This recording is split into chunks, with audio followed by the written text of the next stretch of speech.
welcome back to the Jab Step here for 19 Media Group. Jabari Davis back here with you, and you already know I'm excited about this week's panel. But before we get started, you know what we need to do. Please keep the feedback coming. Like, rate, subscribe, review, all of that good stuff at all the appropriate places. It is very much appreciated. Thank you so much. On that note, please go to 19mediagroup.com. Check out all of our dope content creators because there's all types of fantastic content there just waiting to be discovered. And last but not least, make sure you go to richkidmoneybear.com to show Rich Kid Clothing Line some love because they continue to do the same for us. Without further ado, let's go ahead and get to it. All right, with that bit of business out the way, let's go ahead and turn it over to my panel of guests for this week's step.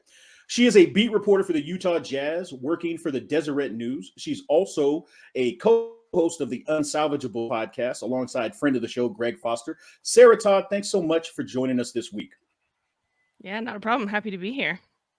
Truly our pleasure. We keep it going. He is the editor in charge for Silver Screen Roll, which is absolutely one of the best, if not the best, team-oriented NBA blogs out there. And I actually mean that, not just because I used to kind of do a little bit of work for him, but also because they have a great crew of guys, and he's one of them. He's a leader of them.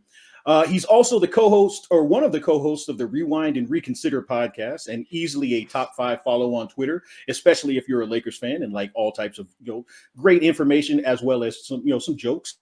Mr. Harrison Faigen, thanks as well for joining the Jab Step. No, thank you for having me, Jabari. I mean, I took the maybe one of the best team blogs personally a little bit, but that's okay. I'll get you back for that at some point.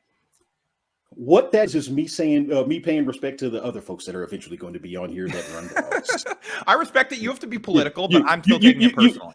You know where my heart lies. You know where my heart lies. Boo. But exactly. On that note, last but certainly not least, we save family for last here, and my guy is a fellow 19B group member, bringing it each and every week alongside his buddy JP, who also was on here, of the Dunk Tales. Also a highly entertaining Twitter follow as well in his own right. James Holas, a.k.a. Snotty Drippin'. Thanks so much for joining the Jab Step. Thanks for having me on. Celtics are currently blowing a lead to Orlando, and I want to make sure I ask Sarah for her autograph before we get off here because she's kind of big time in me. But it's fine. It's fine. I feel like that's a good choice. You might want to check your notifications. I think you got a big time follow just now. Let me block that person, whoever just followed me. The worst. All right, without further delay, let's kick things off and kind of circle the room and get the NBA teams, players, and the eras that made you fall in love with the NBA. James, since we left off with you, lead the pack on this. Surprisingly, I'm a Celtics fan, but the team that made me fall in love with the NBA was actually the Bulls. Michael Jordan, Scottie Pippen. That's when I really first started following the NBA as a youngin'. I'm an old head. I don't know if you guys, the two whippersnappers down below, don't know it, but yeah, yeah, man. And I wasn't a Mike guy. I was a Scottie guy. Hence the name Snotty Drippin'. I just like the way his all around game, the way he moved on the court. You know what I'm saying? He was so smoothly athletic. The way he played defense against Magic in the finals and shut him down. That was just amazing, man. That kind of stuff. So, those old Bulls and those 90s basketball, sure, looking back now, it was like rock fights, you know what I mean? And sticks and stones. But, that's what we came up with. And that, the personalities, Anthony Mason, it was all love. Not mad at it. I like how you had to sneak in there, lock down Magic Johnson. That was cute. That was real cute. 1991, but that's okay. That's all right. We're going to keep this party rolling. Coming to you, Sarah, who are some of the players, teams, or even eras that made you fall in love with the NBA? I mean, I fell in love with basketball because of the Bulls in the 90s. My brother is 11 years older than me, and so he was watching the Bulls, and I was a very young kid, but my favorite guy on that team was Dennis Rodman because I liked the guys that were like competition was the only thing that mattered, and like they were ready to fight for anything. And I kind of fell off liking NBA basketball through what I call like hero ball era, where it was like Webber, Kobe, Bibby. I lived in Northern California, so like Webber and Bibby are in my head. I didn't like that brand of basketball, and so then LeBron is what brought me back into it. But my favorite kind of players are like usually the ones that will fight. So I've got a soft spot in my heart for Rodman, Larry Bird, Bill Laimbeer. I'm not mad at that. Honestly, on the Rodman tip, and I'll open this up to everybody. it's interesting to me. Obviously, everybody knows he's a Hall of Famer. Everybody knows his exploits. Everybody knows, what he did for, several different organizations. But it almost feels weird because I mentioned on the timeline last year at some point that I still felt that, I had Rodman in my top 10 power forwards of all time, and I got blasted for that. Where are we on that? Actually start there, Sarah, and then circle around. I mean, I think it's these conversations are always so interesting to me because they really are subjective. Because like person to person, depending on what you like about basketball, I would definitely have Rodman in my top 10 or power forwards ever. And that's because like if I'm the one that's building the team, I want guys who are like would be willing to literally die on the basketball court for me. And he's the guy that would have done anything for the game, and that's what I want. That's fair. That's fair. You guys are in agreement there? Is he still top 10, or did anybody edge him out of late? I gotta say, I don't know that I've spent a lot of time thinking about like my top 10 power forwards specifically. Mm-hmm. I feel like there are probably 10 that are better than him, but I don't know. Like he probably has an argument when you factor in like defense. Obviously, there are guys that are much better scorers. Like that could, you couldn't build a team around Dennis Rodman. Like there are a lot of power forwards ahead of him and kind of that ranking probably. But I don't know. I mean, he probably has an argument. I guess I don't know. It's not something I've thought a lot about. I mean, I think once you get past Kevin Garnett, Tim Duncan was a center, but we can call him one. You get past Kevin McHale, that sort of guy, and got Dirk, whatever. I mean, the defense, right? We always it's funny how we both undervalue and overvalue defense. The man was averaging like 18 rebounds a game at like 6'7", 6'8". You know what I mean? Mm-hmm. And then he literally was the heart and soul of the Pistons and then the Bulls. Yeah, he's definitely, I would say, top 10. Because after you get past the top 5 power forwards, you want to put Chris Webber and stuff, then like 6, whatever. Yeah, he's top 10. Absolutely. I can appreciate that. And, the funniest thing, we left out the Spurs, like in that. But the funniest anecdote that I always remember is Vinny Del Negro, who actually randomly follows me on Twitter. It makes no sense whatsoever. But shout out to you, Vinny Del Negro. Humble brag. Hey, you know what? He was trying to find NBA Twitter people that didn't criticize coaching with the Clippers. So I guess let him off. Maybe that's what it was. That's what it was. Because to be honest with you, I actually took up for him when they fired him. I was like, okay, the next guy comes in. What's he going to do differently? But anyhow, that's neither here nor there. He, I always remember a story of when Dennis basically, shipped out of San Antonio. Vinny Del Negro for, I don't know, it was in NBA and NBC. He's being interviewed and he's like, I always just wanted to smack that guy. I just wanted to slap the taste out of his mouth. And I always felt like, hey, Vinny, I appreciate that confidence, but hey, and I get that Worm is, Worm. Yeah, that isn't necessarily the guy that I want to slap the taste out of his mouth. All right, keep going. There's a reason he didn't do it, right? Like there's a reason he wanted to do it, but he did not do it. Hey, you know what? That was Twitter fingers before Twitter existed. Because that right there was Twitter fingers. Stay there, Harrison. Who are some of the guys that you came up? Who are some of the folks and teams and situations that made you fall in love with the NBA? So, Sarah, I did not realize you grew up in Northern California, so I apologize for this. But for me, it was it was 2001. It was Robert Horry's game winner over the Kings. I had watched basketball, obviously, prior to that, kind of kept up with the Lakers that year. I was around 10 at the time, so I wasn't super committed to one sport. I played soccer more than I did. But that was the day that I realized how exciting basketball could be. And my family was actually on vacation in Palm Springs at that time. And my brothers and I went so crazy when he hit the shot, just running around the balconies, stuff like that outside. I think our family almost got banned from that Embassy Suites. And so after that, I was lifelong, basketball fan. I was hooked on it. I love it. I think that was 2002, and this is why I can tell you it was. I was working, I was in college at the time. You were 10, I was in college, yes. And working at a probation facility. And it just so happened that at this facility, half of the staff, I'm not joking with you, were from Sacramento. And half of us, we're from the LA area. And when that shot went in, like you, I wasn't 10, I was 21, running around, jumping up and down, going absolutely nuts, running into dorms, talking mess to people, then realizing, how unprofessional it looked, but it really didn't matter. It was a time. It was a time. All right, Todd, let's come back around to you. And the reason why I actually set you guys up with this question is, for the listener's sake out there, obviously, Sarah, I mentioned, she covers the Utah Jazz. Snotty, he already let you know he is a Celtics fan. Harrison, he's already let you know. He came up rocking the purple and gold. So I set this question up specifically for them. Snotty, why don't you lead us off? And the question is, if you, and this is all hypothetical, of course, this is just hypothetical. I'm not trying to offend anybody, but by even asking the question, even though I know I'll be told, "Oh, you're the biggest asshole and the biggest idiot in the world for asking." Do me a favor and rank the following three teams, both historically and in terms of which team you would most like to see in today's game. We're going to go with the '86 Celtics. We're going to go with the '01 Lakers, and we're going to go with the '96 Jazz. Snotty, start us off. So, and I think they probably line up pretty closely. I would say, as it's a homer, it's a bias. I want to see Larry Bird shoot 8 threes a game, 9 threes a game. So I'd say I would want to see the Celtics, and I think they're probably, with the Hall of Famers on the court, that they probably were the best. And then right behind them, though, not far behind because of Kobe and Shaq, would be the Lakers. I respect the hell out of the Kobe and Shaq years, man. They were so damn dominant. Shaq at his peak. I think a lot of people forget how incredible he was for years. And then was it the Jazz? Yeah, the Jazz, whatever. No, throw them in there at the end. Stockton and Malone were incredible. They were like a well-oiled machine.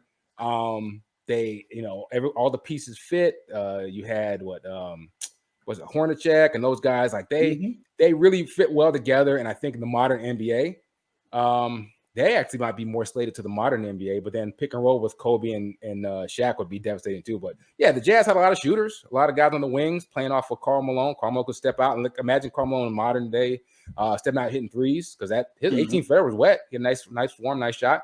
You get Stockton shooting, 7 threes a night instead of what he was doing.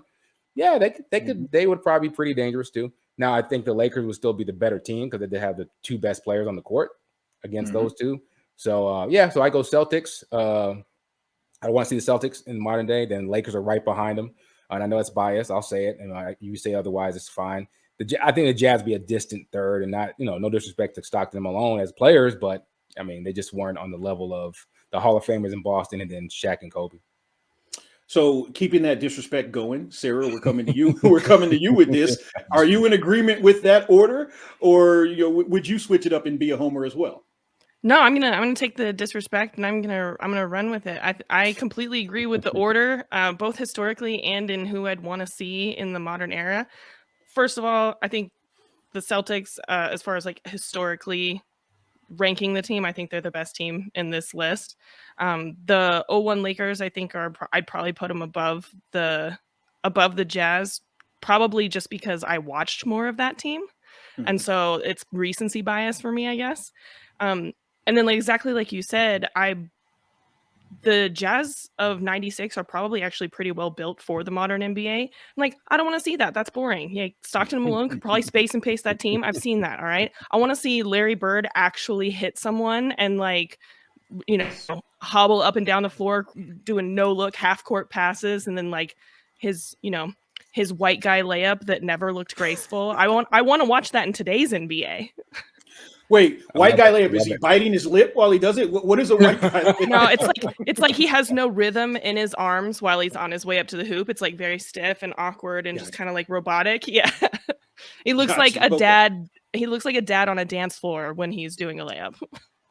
Yeah, Larry Bird with modern medical science would be he'd be a problem. Yes.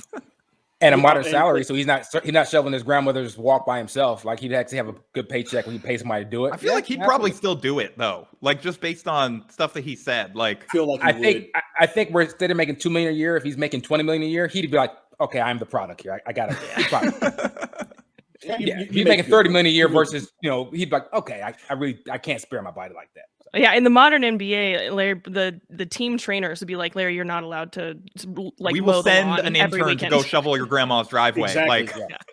Well, also in the modern NBA, we'd also be trying to send him to whatever team has the best mental staff now. We would be like, oh, well, we got to get Larry out of that Celtic screen and put him in the Lakers or put him here, put him there. I can't lie. Yeah, that's what would. I can't lie. Yeah, Celtics training staff hasn't had a great track record lately. I get it. Yeah, didn't have it back then either. All right. So on that note, let's go to you, Harrison. How would you rank those, or would you see it any differently? So if we're talking like ranking them historically, talent-wise, stuff like that, like I actually have a counter question for all of you. How many three-peats did the 86 Celtics do? How many 86 Lakers did those Lakers play? Like the level of talent around in the league was just different. I'm just saying, for me, it's Shaq and Kobe. I would want to see in almost any era, really. And this is sort of like a teaser for one of the later sites. Like Shaq is the player that I would be most interested to see out of almost anyone in the modern game, just because it's like, how effective would he still be? How different would he look? You know, we're talking about Larry Bird, like shooting 8 threes a game, stuff like that. Shaq had a little bit of a handle early on in his career. Like, how different would his body have developed? Would his game have developed in the modern NBA? Would we be getting like point center Shaq type stuff? And like, he was a good passer, but he just never really stayed in shape. Would that have changed in a different era? Like, you know, I don't know, but the 01 Lakers are, you know, as probably evidenced by my first answer, that's the one for me. And then I actually was going to go the Jazz, not just because I'm a Celtics hater, but also the stuff that you guys mentioned about, you know, that team is sort of built for the modern NBA in terms of pick and roll and things like that. Like, I think that, you know, Stockton and Malone, Stockton was ahead of his time in terms of being like a point guard that could shoot the ball really well. He'd be really dangerous in this current era. So yeah, I would go them second and then the 86 Celtics third. But part of that is just I'm a Celtics hater. I mean, he'd also be really dangerous in this era because he'd be into QAnon. So that would be weird. Yeah, no, I mean, he'd make Kyrie look like he had some like really reasonable points, I think. Yeah. There are so many places I want to go with this, but I want to stay on track. I will say one thing. One thing I will say about the shooting, and that's absolutely true, and he's a great defender, but he has a little bit of Steve Nash in him where, like, even Nash says, yeah, I probably should have shot the ball more. I believe Stockton was almost unselfish. Reluctant scorer? Yes, where you have a hard time getting him. Reluctant to take shots. Yes, you have a hard time getting him to take 6, 7 threes a night because this is not how he was built, maybe. Or maybe you want him to take 8 or 9 instead of just 5 or 6. You know what I mean? Well, that's the thing that I always wonder with out of these hypotheticals. Like, are we assuming that they came up? Are we time machining them, or are we assuming they came up in this era? And okay, no, actually, no. Yes, we're assuming. You know what I mean? Like, it would be. It's a little different. It's a different question. They're not going to be like, oh no, I can only shoot 1 or 2 of these, you know, like a game or like for the week. Like they get briefed on the modern rules and strategy, you know, for like a week after they get brought in the time machine. Sure. I would love to watch like Shaq go against like Joel Embiid if they're both in their prime. Like that's great. Shaq would kill him. So and that's honestly that's why I would like to see Shaq, because I'd like to see Shaq go up against some of these folks. And admittedly, I'd like to see him in the modern era with social media. Because let's be real. Shaq might get suspended for saying things on social media, like to see some of the stuff that he might have said. Can you imagine the pay me shoes from the preseason during like the Instagram, Twitter era or whatever? Like Shaq would have been incredible. Goodness. Yeah, screaming at the team owner, "Pay me! You're gonna pay me!" After every, he would have been absolutely built for it. Honestly, outside of Chuck, Shaq would probably be the person that I would like to see most in this era. But good stuff. I can't argue with any of that. I was going to be a hater and say that, it's the Celtics last. But the truth of the matter is, I actually agree with Sarah, with both Sarah and Snotty on this. I watch Shaq and Kobe play, so I feel like that's why I'm going to pass on them and put them second. I actually would love to see Larry Bird in the modern NBA with modern medicine, with the current circumstances, and just jacking up. First of all, for all of those folks that talk about Steph being arrogant and which he is, and I'm here for it. If y'all had been able to see Larry play, and if y'all been able to watch Larry, if Larry played with a green light of today, oh my God. He might have shot 8 of them left-handed just because. So I always think about that game against Atlanta where he was hitting those incredible shots and he had the Atlanta bench going nuts for him. I always think like the shots he was taking, the audacity of a lot of these shots where people say, "Oh, Bird wasn't that great." They must have never really watched Larry Bird. And then in the modern era and the 3-point competition in the jacket where he went out in the jacket still. I'm not taking my warm-ups off. That's insane. You know what bothers me the most, and honestly, it's part of why we have this show, which is basically supposed to be a departure from the modern NBA talk, which is generally what can this guy not do and how much better it, as opposed to let's just appreciate these greats. The reason why I'm here, we're here with this. somebody I mentioned on Twitter probably probably a month and a half ago, where I was like, giving props to Bird, and specifically I mentioned that moment. And the first thing that someone said was, "Oh, well, he only made 17 points." It's like, no, shut up, man. Sometimes just appreciate things for where they were at that time. Like, can people jump from farther out than Mike did? Like in 88? Sure. Yes, they can now. But I'm sorry, when Mike did that mess, especially the fact that it was 1988, that just made it that much more incredible. So let's keep it going. Harrison, you know what? You kind of previewed it. Let's start with you, and then we'll go to Sarah afterwards. Harrison, who are 2 players from the 80s or 90s that you would love to see play in today's NBA? I mean, for me, it's Shaq for all the reasons that I listed before. It's just, how would teams have to adjust to him in terms of like modern strategy? How would he adjust? Like, how would he kind of change?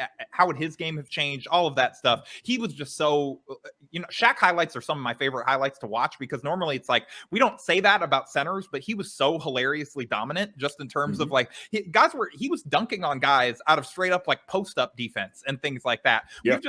I don't know that we've ever seen I've certainly never seen anything like it. I mean, maybe like Wilt was like that, but I don't know that highlights of that really exist. And Wilt was playing against like guys that would be janitors today. So like Shaq doing it against actual 7-footers where, there's this run on like people are paying their like 3rd and 4th bigs, like $3 million a year just to be 6 hard fouls on Shaq in a playoff series and stuff like that. I would love to see him in today's NBA. And yeah, I mean, he was a horrible free throw shooter. Teams would still do hack a Shaq there. Would he be able to stay on the floor defensively at times? He would get picked on. There's all this interesting stuff that we'll never get the answers to, but he's the one that I would love to more than any other player in NBA history in terms of like actually answering those hypotheticals and seeing them play out on the floor. Second for me is probably Magic, just for some of the same reasons. Like, he was so good in that kind of open court game. I think defensively he would struggle. Teams would pick on him a little bit more, again, sort of similar to Shaq. But, just his passing vision with like modern 3-point shooting would be absolutely insane. And he's, again, I know all this is really Lakers bias, but look, you didn't bring me on to have me talk about like my favorite Jazz players from the 80s or whatever. So, those are my 2 answers. Those are the ones that I'd be most curious to see against kind of modern NBA defenses and how they would fare in this game.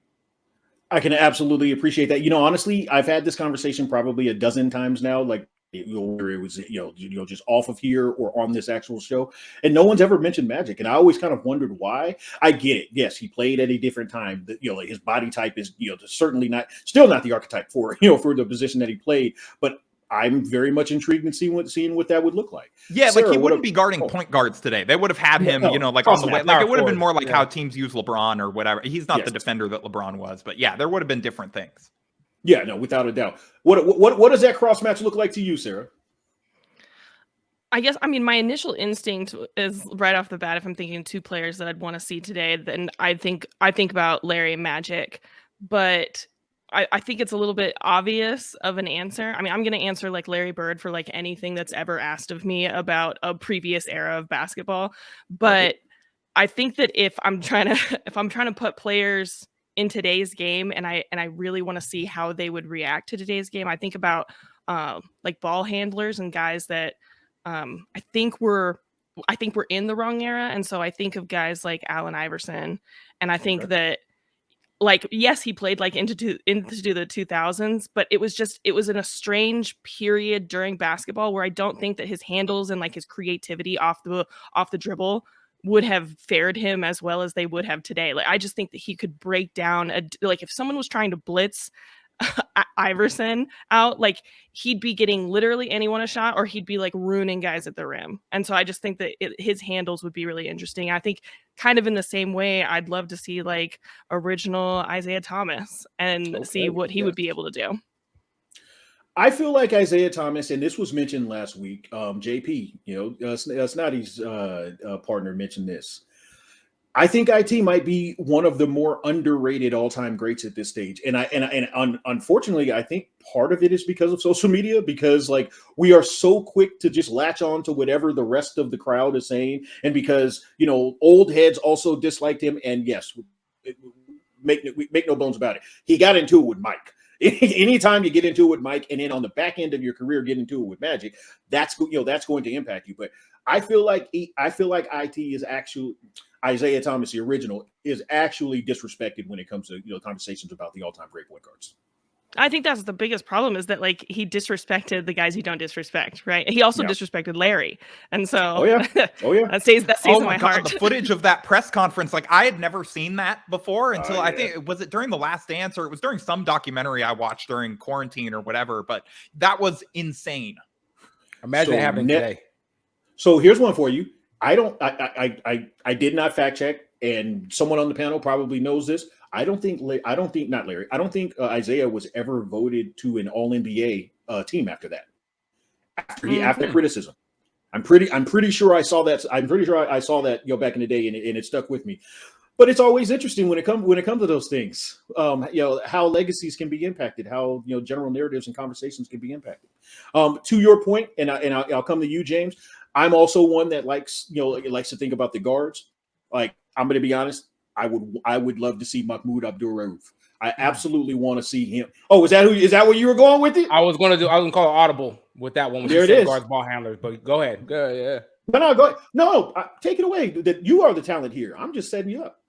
I've mentioned this a couple of times on Twitter, and I get shouted down because people are just so literal minded and they can't think outside of what they can see. I said somebody who played a lot like Steph, as far as the quick handle, the quick shot, and the scoring instincts, was Mahmoud Abdul-Rauf. And they were like, no, he never took. I was like, guys, you have no imagination. So he was undersized. We all know he was quick as a wish. And there's a highlight to him torching the Utah Jazz. I think he dropped 50-something against the Jazz one day, and he was just killing John Stockton. John Stockton in his prime. So gave it. With the floor spacing, and now with the NBA's focus on social justice, where instead of just blackballing him, they would actually support him.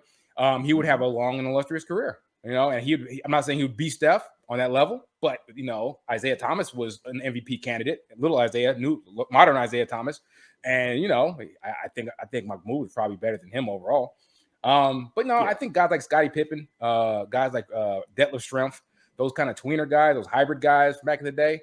Even a guy like Sam Perkins, right? Sam Perkins was he was a modern center before the modern centers, right? He was shooting threes and stretching the floor, blocking shots.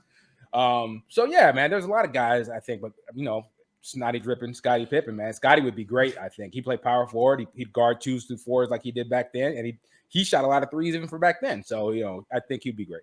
I've never even thought about Scottie in that context, but it's so obvious because he basically, he was playing the modern game back then. So, Scottie would be a player that every single team, every team would want a Scottie Pippen right now, in today's game. They did it back then because they tried to have Derek McKee. He was supposed to be the Scottie Pippen type. I think even Detlef was considered like a, big man who can pass and score. So, yeah, man. And just in the modern NBA, man, he was big and strong. He guarded Karl Malone. He'd be great, man. He'd be great. Is there, and we ran into some trouble last week with these because, and admittedly, there are not exact comps for a lot of these. A lot of these guys are one of ones, or they were so unique, and that's what made them so great. Is there a comp right now for a Scottie Pippen, or a close one? And if anybody has one, please. I would say kind of Paul George. Paul George is a much better ball. I think he's a smoother ball handler and has a tighter handle, and he's a natural scorer. A more natural scorer, right? And who knows Scottie was a late bloomer or whatever. So I think of him, a guy like maybe Mikal Bridges is like a young Scottie, doesn't have the ball handling and the passing yet, but you can see he's a great athlete, incredibly long arms. Those two that I think of, they're the long arms, the athleticism, the ability to guard up and down the lineup. That's where I give them the comp. Fair enough. Anybody else? Maybe Draymond. Oh, okay. I like it. Versatility, you're guarding guys 1 through 4 and sometimes switching on to 5. I know it's different positionally, but and Draymond's got the long arms too. Everybody's much stouter, but yeah, I get it. On Draymond, I actually want to ask this because I respect all of your basketball minds. He's clearly going to end up in the Hall of Fame, but I was also told that I was crazy for that. Are we all in agreement that Draymond is a clear Hall of Famer, or am I stretching it? Yeah, he's going to be first ballot probably. That's where I was with it. He is. He absolutely is. He's going to. It'll depend what year he retires or whatever. Like if he retires the same year as like a bunch of other, first ballot guys made, but he's going to be in. Yeah, he's going to make it before guys who probably deserve to make it over him because he's made the reputation of being, top 3 all-time defender. He's definitely he's earned the rep, and he's probably a little bit overvalued historically, but he's good. He's a good player. Yeah, every guy from like that Warriors, like the death lineup. There's no way that none of those guys would not be a first ballot Hall of Famer purely just because of like the reputation that they got during that time. Iguodala might. Yeah, I was going to say Iggy's the one he'll make it, but I don't know eventually. Yeah, I was going to say he'll make it in. And what they're going to say, they're going to give the full narrative, like Finals MVP, and was a part of the. Especially if they go to the Finals again this year, Iggy's back in that mix, and he's going. People talking about the Finals MVP is going to be so funny in retrospect, like 10 years from now or whatever. Nobody really gives a shit about it except exactly against LeBron James. Yeah, there you go. But that's when those types of narratives come into play. It really sucks. People argue that Ben Wallace isn't going to be a Hall of Famer, or he shouldn't be a Hall of Famer because Ben Wallace, just like Draymond, but it's all about narrative. It's all about narrative. People just looking to see his points per game and see, he was a ridiculous defender.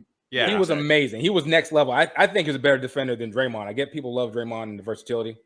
He actually could lock down Shaq. Where people say Drake could guard Shaq. No, he actually could make Shaq work, not lock him down. I was gonna say he made him work. And he had weak side help from Rashid in that situation. I'm gonna take up for my guy. Shaq but you're right. No one can stop Shaq, but he can at least help bottle Shaq up.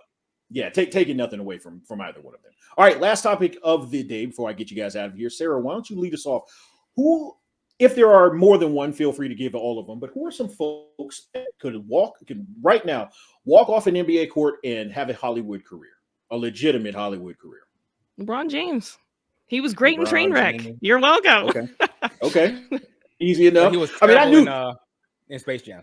I still haven't seen the new Space Jam. I've seen enough clips where I can say he was terrible. Wait, you haven't even seen the movie? You're just basically. I've seen enough clips just where I can see his acting for a 2-minute span. I'm like, Jesus, this is what did you watch? Like the For Your Consideration reel? Like you just any clips of that movie have been so bad. I know I'm never going to watch it.